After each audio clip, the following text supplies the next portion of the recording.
Hello students, ensure success पर आपका स्वागत है।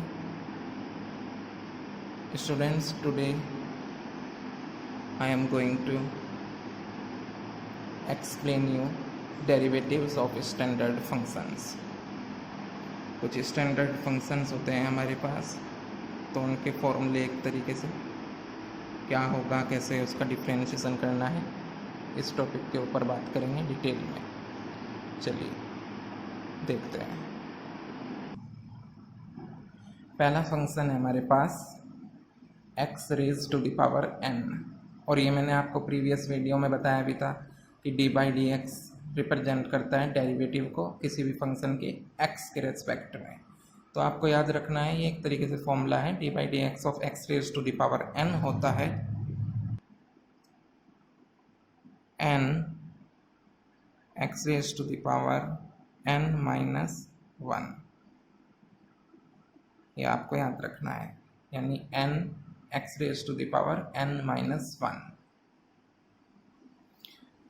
दूसरा है हमारे पास डेरिवेटिव या differentiation of constant.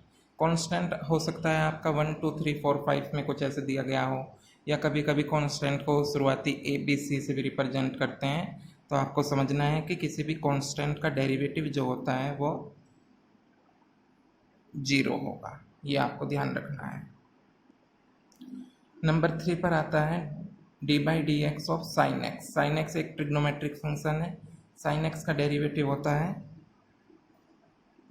cos x, यानी फॉर्मूला sin x का डिफरेंशिएशन cos x। नेक्स्ट है d/dx of cos x। d/dx of cos x होता है minus sin x, minus sin x। Next है d/dx ऑफ tan x, इसका होता है sec square x, sec square x। Next है d/dx of cot x, इसका होता है minus cosec square x।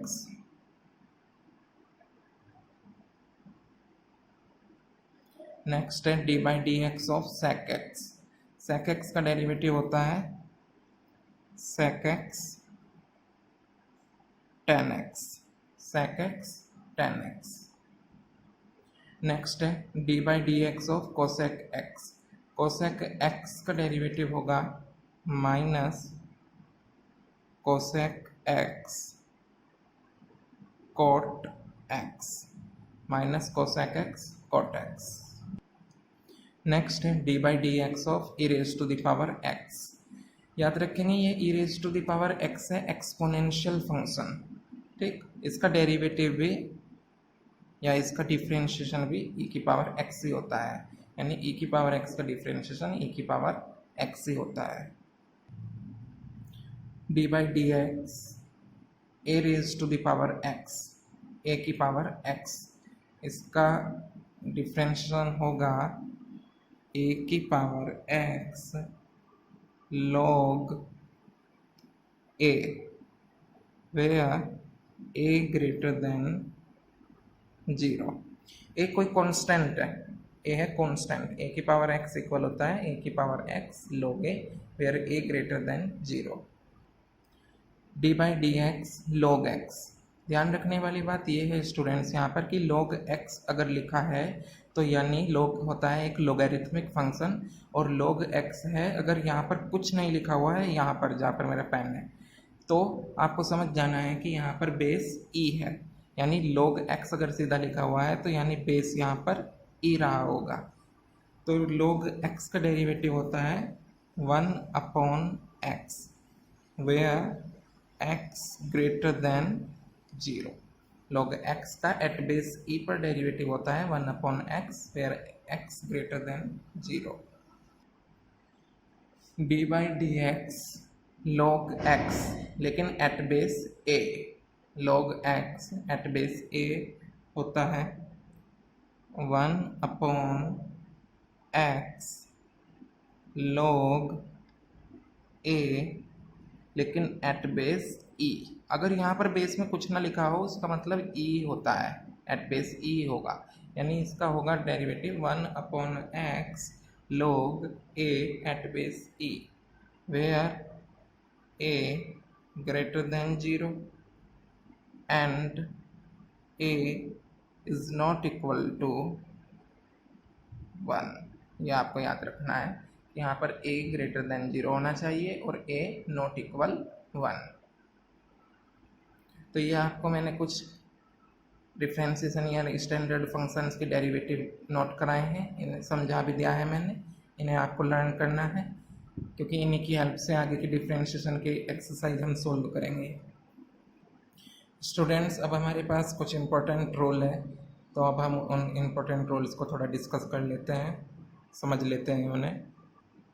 First important role है हमारे पास प्रोडक्ट रोल, हम उसे कहते हैं प्रोडक्ट रोल।